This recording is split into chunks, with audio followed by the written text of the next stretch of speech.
औज़ुबिल्लाहि मिनश्शैतानिर्रजीम बिस्मिल्लाहिर्रहमानिर्रहीम। रब्बि यस्सिर वला तुअस्सिर वतम्मिम बिल खैर वबिका नस्तईन।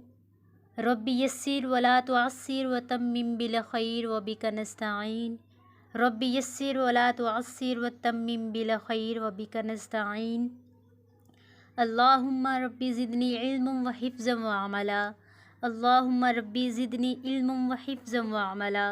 अल्लाहुम्मा रब्बी ज़िदनी इल्मन व हिफ्ज़न व अमला। अस्सलाम वालेकुम guys, hope you all are fine. आज से हम मार्टिन एस्लिन की बुक के अकॉर्डिंग इंग्लिश ग्रामर को सीखने जा रहे हैं, जिसमें हमारा फर्स्ट चैप्टर है the sentence and it's kinds.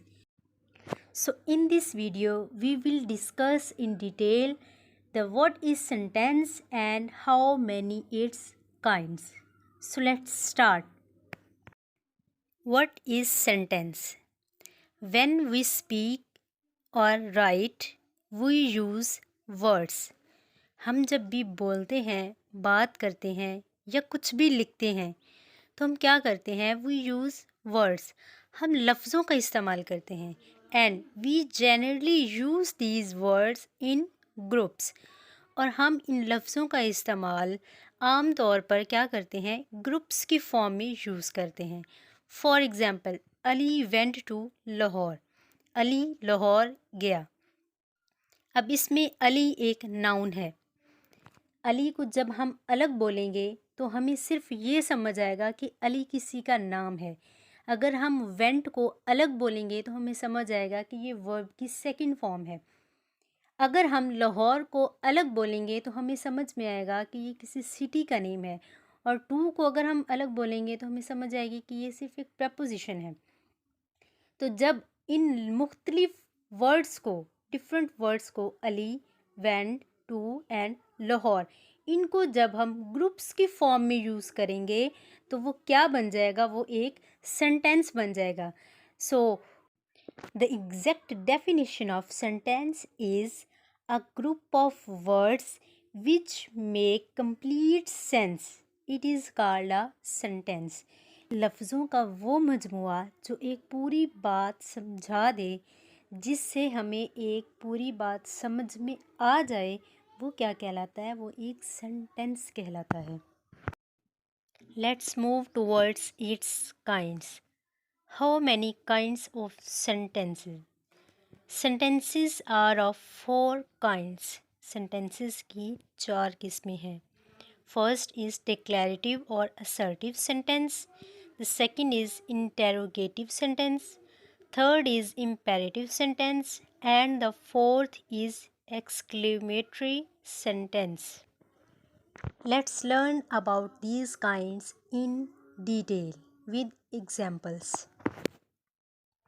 What is declarative or assertive sentence? Declarative sentence का दूसरा नाम है असर्टिव सेंटेंस। डिक्लेरेटिव का मतलब है वजाहत करने वाला और असर्टिव का मतलब है दावा करने वाला। यानी a sentence that makes a statement और assertion is called a declarative और असर्टिव सेंटेंस। यानी वो जुमला जो एक पूरी स्टेटमेंट बना दे, जिससे एक पूरी बात सही से समझ में आ जाए, जो बात कंप्लीट हो, यानी जिसमें बात इनकम्प्लीट ना हो बल्कि कंप्लीट हो, तो वो कौन सा जुमला होगा? वो कौन सा सेंटेंस होगा? वो डिक्लेरेटिव या असर्टिव सेंटेंस होगा। So those sentences which make complete statements are called declarative और assertive sentences. यानी वो जुमले जो complete हों, जो एक पूरी बात समझा रहे हों, वो assertive या declarative sentences होते हैं। For example, Ali went to Lahore, यानी अली लाहौर गया। इससे हमें बात समझ में आई कि अली कहाँ गया था। अगर हम सिर्फ बोलते अली वेंट, हमें समझ में नहीं आना था कि अली गया कहाँ गया। सो जब हमने ये बोला अली वेंट टू लाहौर, तो इससे समझ में आया कि अली लाहौर गया था। मॉम इज़ कुकिंग फूड, मम्मा खाना बना रही हैं। इससे हमें पूरी बात समझ में आई कि मामा क्या बना रही हैं, मामा खाना बना रही हैं। अगर हम सिर्फ कहते हैं कि मॉम इज़ कुकिंग, मॉम बना रही हैं, पका रही हैं, क्या पका रही हैं, जब हमने फूड लगाया तो हमें समझ में आई कि मम्मा खाना बना रही हैं। दे वर प्लेइंग फुटबॉल, वो फुटबॉल खेल रहे थे। अगर हम सिर्फ कहते कि दे वर प्लेइंग, वो खेल रहे थे, क्या खेल रहे थे, जब हमने फुटबॉल लगाया तो हमें समझ में आया कि दे वर प्लेइंग फुटबॉल, वो क्या खेल रहे थे, वो फुटबॉल खेल रहे थे। Humpty Dumpty set on a wall, Humpty Dumpty कहाँ बैठे थे, वो एक वॉल पर बैठे थे। तो इन एग्जाम्पल से हमें क्या पूरी बात समझ में आ गई, और जिनसे पूरी बात समझ में आ जाए वो कौन से सेंटेंसेस कहलाते हैं, डिक्लैरेटिव और assertive sentences.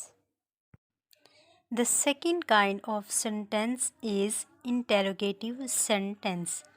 A sentence that asks a question is called an interrogative sentence. यानी वो जुमला जिसमें कोई बात पूछी जाए, जिसमें कोई सवाल पूछा जाए, वो कौन से जुमले कहलाते हैं, वो इंटेरोगेटिव सेंटेंसेस कहलाते हैं।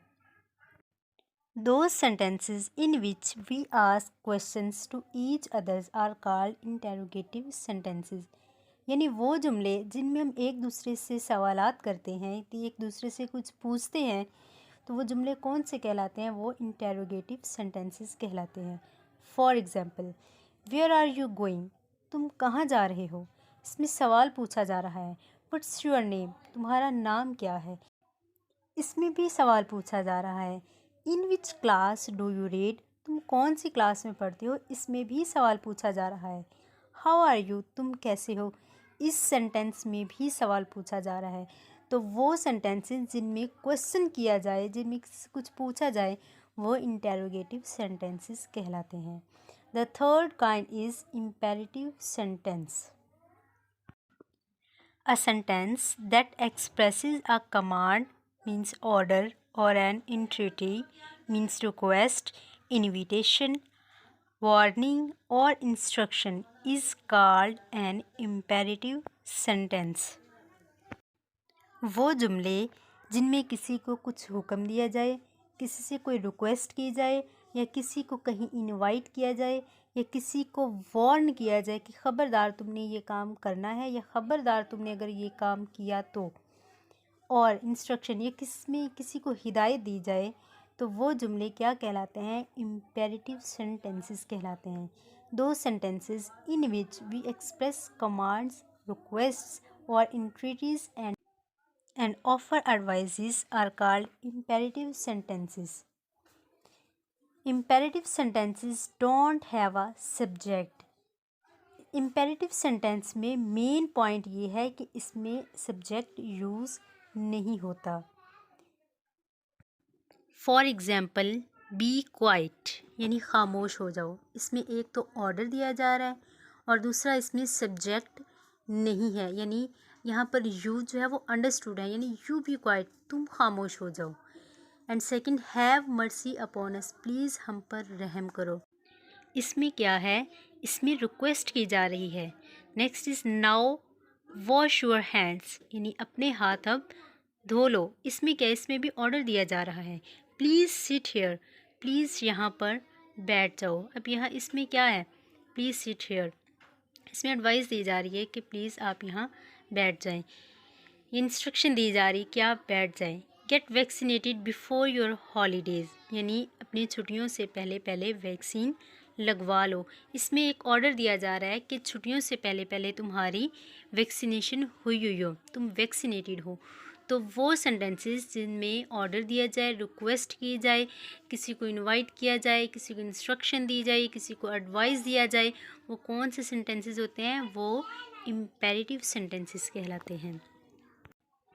The next kind is exclamatory sentence. A sentence that expresses strong feelings is called an exclamatory sentence. Those sentences which express strong, surprising, sad and happy feelings are called exclamatory sentences. यानी वो sentences जिसमें हम different या mix feelings को use करें, mix feelings को express करें। For example वो फीलिंग्स खुशी की हों, सैडनेस की हों या जैसी भी फीलिंग्स हो उसको हम एक्सप्रेस करेंगे। तो जिन जुमलों में हम एक्सप्रेस करेंगे वो जुमले कौन से कहलाएंगे? एक्सक्लेमेटरी सेंटेंसेस कहलाएंगे। For example, how cold the night is, hurray Pakistan won the match, what a shame, oh that is a gorgeous dress, help, I locked myself out of my house, oh no, I forgot my homework again। तो इन examples में क्या है, इनमें किसी sentence में help के लिए बुलाया जा रहा है, किसी में खुशी का इजहार किया जा रहा है, किसी में सैडनेस का इजहार किया जा रहा है। तो वो सेंटेंसेस जिसमें हम डिफरेंट फीलिंग्स को शो करें, डिफरेंट फीलिंग्स को एक्सप्रेस करें, वो एक्सक्लेमेटरी सेंटेंसेस कहलाते हैं। चलें अब हम इस चैप्टर को थोड़ा सा समराइज़ कर लेते हैं। What is sentence? A group of words which make complete sense is called a sentence। लफ्ज़ों का वो मजमुआ जिससे बात समझ में आ जाए उसे सेंटेंस कहते हैं। और इसकी 4 किस्में हैं। फर्स्ट, डिक्लेरेटिव या असर्टिव सेंटेंस, यानी जिनमें कंप्लीट स्टेटमेंट हो वो डिक्लेरेटिव सेंटेंसेस होते हैं। और जिन सेंटेंसेस में किसी से सवाल किया जाता है वो इंटेरोगेटिव सेंटेंसेस होते हैं। और जिनमें हुक्म दिया जाता है, रिक्वेस्ट की जाती है, वो इम्पेरेटिव सेंटेंसेस होते हैं। और जिनमें फीलिंग्स को एक्सप्रेस किया जाए वो एक्सक्लेमेटरी सेंटेंसेस कहलाते हैं। I hope you all will be understand this chapter very clearly. Thank you so much. अगर आपको किसी बात की समझ ना आई हो तो आप कमेंट बॉक्स में पूछ सकते हैं। Please like, subscribe and share my videos. Thank you so much. अल्लाह हाफिज़।